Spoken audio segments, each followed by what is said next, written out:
great to meet Yeah, with you nice to see you. in your Thank you. office, since you know where we are. Yes. It really surprised me the first time you came in, and you just took a deep breath and you said, "Oh, I just love the smell of rubber and oil," or something like Yeah. that. So that was a very interesting first meeting. And I see pictures of kids and you maybe on a bike over there, and Yes. So tell us more about your interest in biking. And I was a bike shop mechanic starting at about age 14 in a shop in Fargo, North Dakota. I started road biking then. That would have been in the mid 80s, so pre-mountain bike.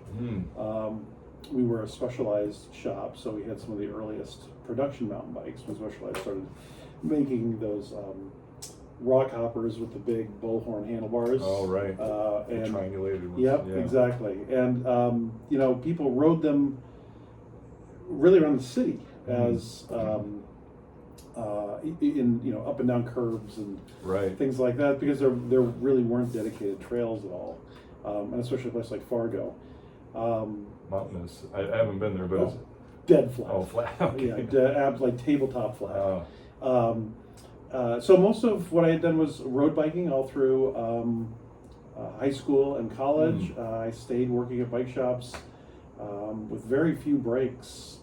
High school, college, my master's, and then my PhD. So I worked in shops in Fargo, North Dakota when I was in high school, and then Moorhead, Minnesota when I was an undergrad, and then Denton, Texas when I was a master's student, and then at Baines Cycleteria in St. Paul, Minnesota for 5 years while I was working on my PhD. And in fact, I finished my PhD in November and didn't get an instructor job until the following fall. So I actually had my PhD for 9 months and worked in a bike shop. Wow. So, Is that shop, any of those shops still there? Do you know? Have you been back? The first one is still there. In fact, I was just in Fargo a couple of weeks ago and visited it again. Cool. And it, very much the same way as it used to be.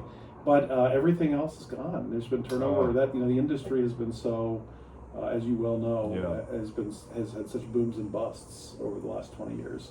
So sadly, the other ones are gone. Yeah, I worked in 3 different shops before this one, Okay. so they're all no longer. I mean, one of them is still in business. Denny's that I worked for in college is still out there in Okemos, but the others are all gone. Denny's is my local, my kind of neighborhood shop. Oh, yes. But you and Denny's are right with the other places I'll buy anything. Yeah, he used to have 3 or 4 shops, I think, in the Lansing market, and he ruled. I think he was even one of the largest in the country for Schwinn, one of the largest Schwinn dealers in the whole country.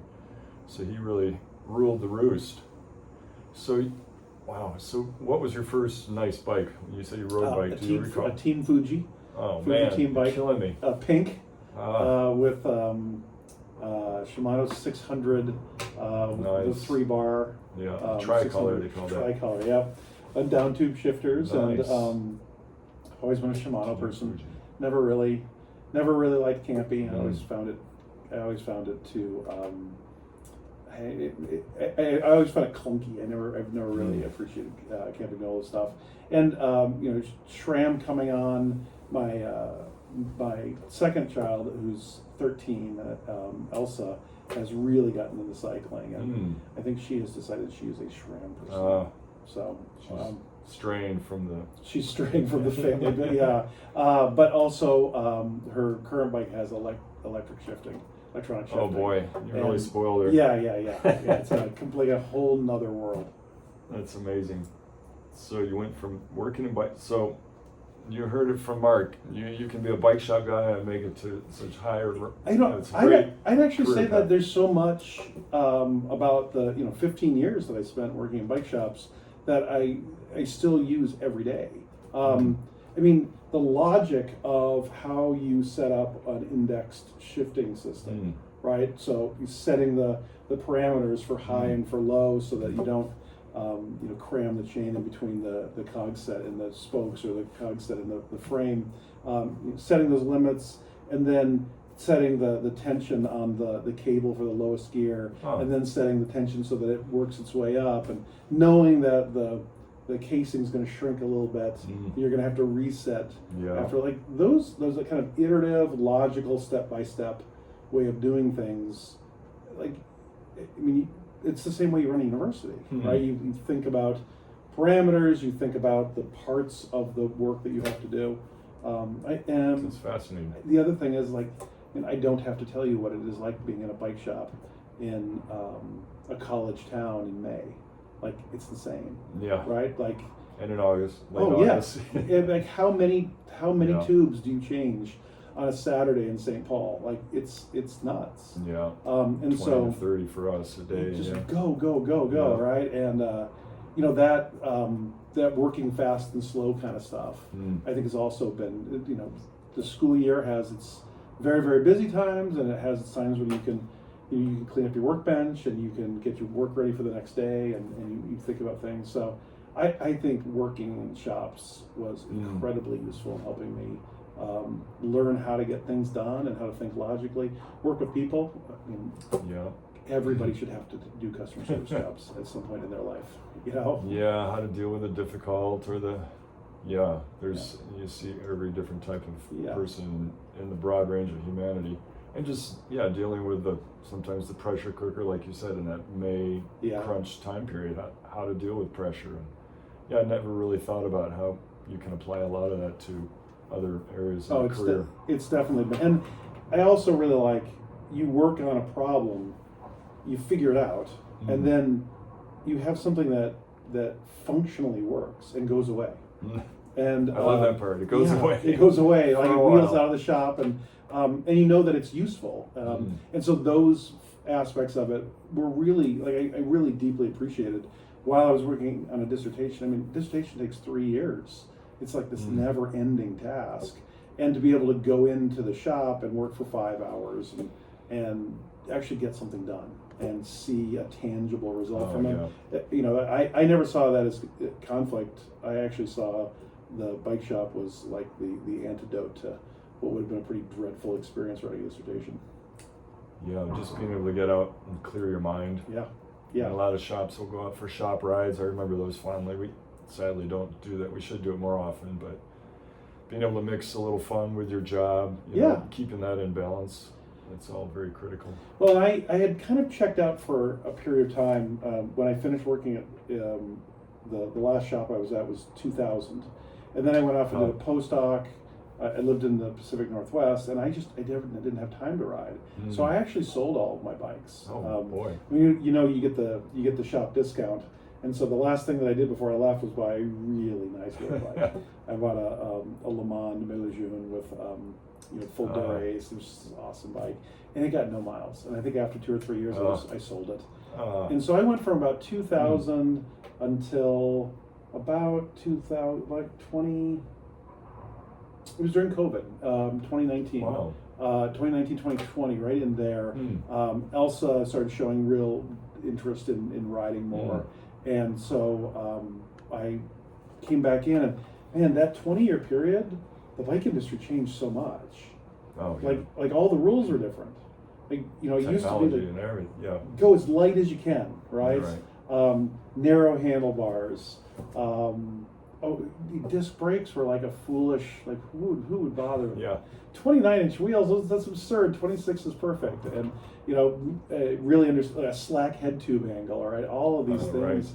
I felt lost, so I got the fun of like learning it all over again, getting back on top of things, and it's neat seeing Elsa, who's very mechanical and very good. In fact, I went home for lunch and she's like, I can't get my bike in the rack. Can you put my bike in the bike stand so I can work on it? I'm like, yeah, sure.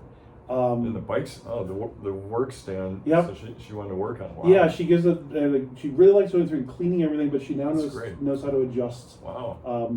And how various old things. She'll be 13 in October. Yeah. I started working on mechanical stuff at 12, so right in that same area. She's got to make sure she applies it. I've told her over and over. We've been by the shop so many times. I've told her over, and she's just got in her head, not only that she's going to college, but that she's working in the bike shop. So.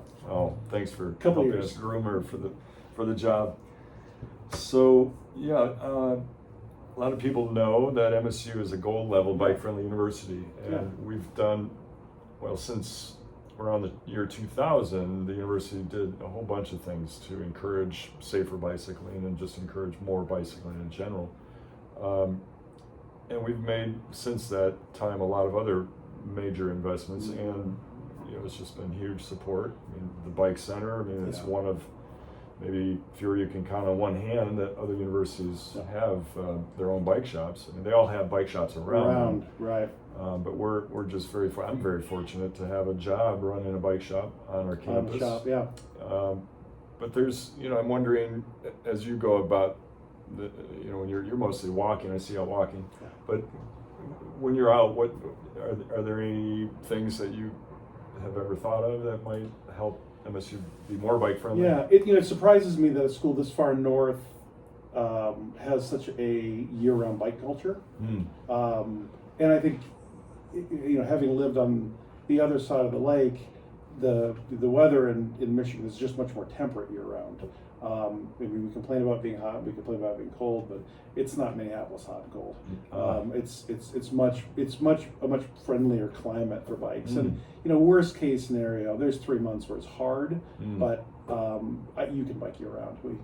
We always did a New Year's Day shop ride, so you can in St. Paul, so you can ride year round certainly here.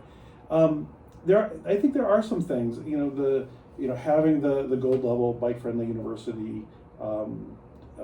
The notion is something that we should really celebrate. But I don't ever want to see it as, okay, we got it, we're done. Yeah. Like the momentum that got us to it, I really want to see it keep going. And so I think there's a handful of things.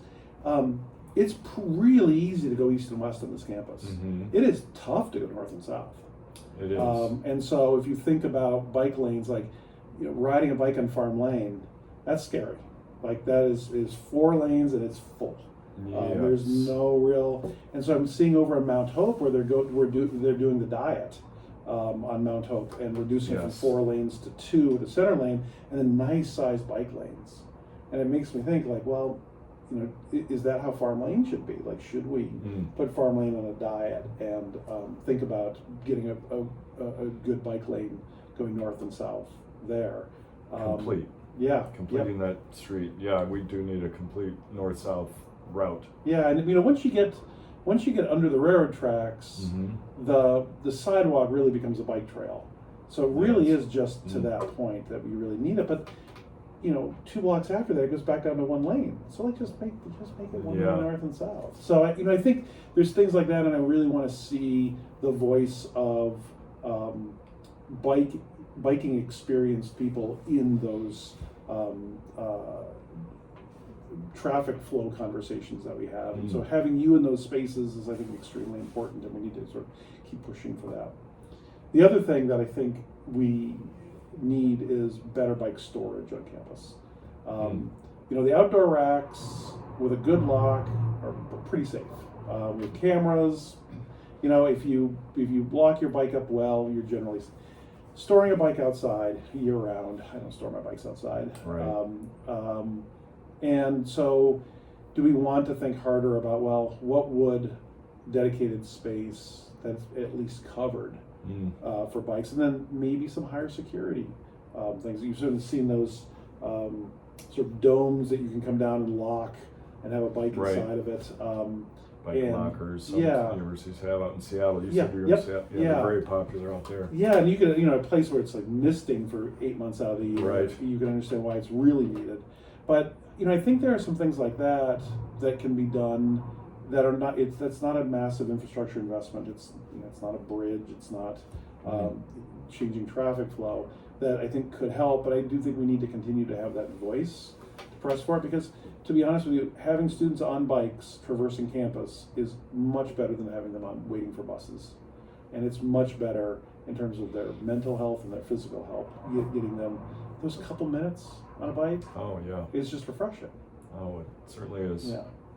Yeah, and they can, as I've mentioned to many people, you can get, from the center, I can go anywhere in 5 minutes. Yeah, it's but quick. Edge to edge, it's like 10 minutes. Yeah. And Google Maps says it takes 40 minutes to walk across. Yep.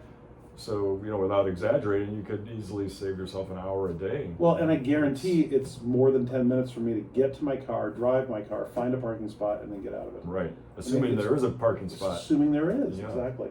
A lot of people just really stress out over that. Yeah. Finding their parking. Well, and I think we're paying, faculty and staff are paying about $70 a month for parking. I would be happily willing to pay half that for a dedicated place to put my bike. Okay. So, can you think about what would that look like? Well, so we do have 2 secure bike parking garages, Yep. one in the north, one in the south. A small group of committee tried to figure out what location would be best. We had a lot of people say that those 2 sites would be where they would most likely utilize them. And unfortunately, they didn't get very well utilized. A lot of people started saying, well, if it were here, if it were there, Right. then we would use it. If it were close to my building. And, we tried to find 2 spots where we had the funds to just do 2. So maybe having additional ones, maybe over at the Shaw parking ramp, over on the west side of campus, having additional options, might help. We envision people who might have to drive a long ways, drive their vehicle, switch to a bike out of the cage, and then ride that to their final destination as a way to kind of mix up the commuting method and have a little bit of relaxation. Well, I imagine during the everything day. keeps changing, right? So you're sort of constantly chasing different things. And with e-bikes, I am starting to see a lot more e-bikes on campus. And scooters, all kinds of electric devices. Yeah, that's another topic for another day. So, what do you say to people when they say, "Isn't it too hot or too cold to ride your bike?" Well, there's no such thing as bad weather. There's just bad outfits. You're not dressed appropriately for it. Right. That's what I say. I do see some call for shower facilities. And I think there's creative solutions to that, especially with the IMs. And every student now has a mandatory health and wellness fee, which means that they're not having to pay extra in order to use the IMs. And so thinking about, well, maybe those IMs become important sort of bike hubs for us as we think about places where off-campus students, if they want to use it to shower or even just to change quickly, could use the IMs for those kinds of activities. So some years ago, we had an arrangement with the IM Rec Sports to use for bike commuters. If they signed and did a little questionnaire about their bike commuting, they could get a full-size locker assigned to them at the IM Circle. Okay. Where they apparently at one point had a lot of excess capacity. So we had that going for a while, and then it was discontinued and was not restarted, unfortunately. But it would be nice if, it was pretty well utilized, but they seemed to feel like it was being gamed by some people that just wanted the locker, and so they just said, I'm a bike commuter, and then they were actually a swimmer, or they were using the health gym or something, because they do charge for those full lockers. They're finite resources. Yeah, so I would love to see that somehow get reinstituted, but how you prevent people gaming systems, that's the tricky part of it. Yep, it absolutely is. So you mentioned our health and rec facilities. So we've got a new one coming up, a very nice, beautiful one. It would probably be one of the biggest, I suppose, in the Big Ten or in the country. It's huge. Yeah, 300,000 feet or and plus? You see it over there, and it's epically large and a beautiful building. So I think not only are you going to have a lot of different facilities that you can use there, but it looks like it's going to be a space people will want to be in, which I think is also an important part of it. Very attractive. Yeah. Very appealing looking. So we've long rented bikes that are, some of them do kind of sort of look like mountain bikes, but they're not real mountain bikes. What would you say if students, we do have a mountain biking club for students where they ride real mountain bikes on real single track and real challenging trails. So we had the vision, or I guess I should rephrase it. If you were to, as a student come in here and you heard there was a mountain biking club, we think it'd be kind of cool if they could rent a real mountain bike to go on a weekend adventure with the club or a day outing. That sort of thing we think would be fantastic to have in our new health and rec. And it's got this new outdoor adventure center with climbing, rock climbing, and bouldering, and I guess all of the backpacking gear. They're maybe going to have kayaking gear. I haven't really seen the full extent of it, but it seems robust. like it'd be a robust new for MSU, an outdoor adventure type of facility, which a lot of universities have. And if they have a bike program at all, it's usually within their outdoor rec office or department. So we're kind of hopeful, crossing our fingers, that we might see something like that, that we could help provide, we could support, and we think a lot of students would take advantage of it. So we're kind of hopeful. Good. Well, and if their infrastructure for rentals could be the framework for you to actually provide the bike itself, that's a good partnership. Yeah, we'd love to do that and see an expansion of beyond just something that looks like a mountain bike. Yeah, a real mountain bike where they could really enjoy themselves. Well, and we've got such leadership turnover at MSU over the last 3 or 4 years, and I think the people who are in leadership positions now seem to be. Vinnie Gore has this line that I really love: "There's the right way, the wrong way, and the MSU way," which isn't exactly right or exactly wrong. It's just how we do it. And those have often been barriers to, I think, new and good ideas, and barriers to us being able to respond to new ideas or needs. And I don't feel like that's how the leadership is here right now, where there is that is a good idea, let's pilot it, let's try it, let's figure out how to do it. But I think for those folks like you and me who have been here for a long time, there's a tendency to be like, well, if I can't do it the one way we've always done it, I can't do it.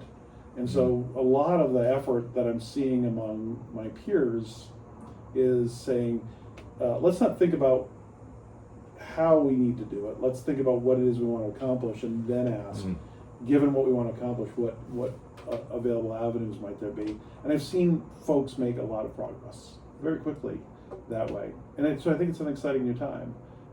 And I agree with you, that new IM center will be very good for students, very, very good for the university as we think about physical and mental and emotional health are bedrock needs for student success.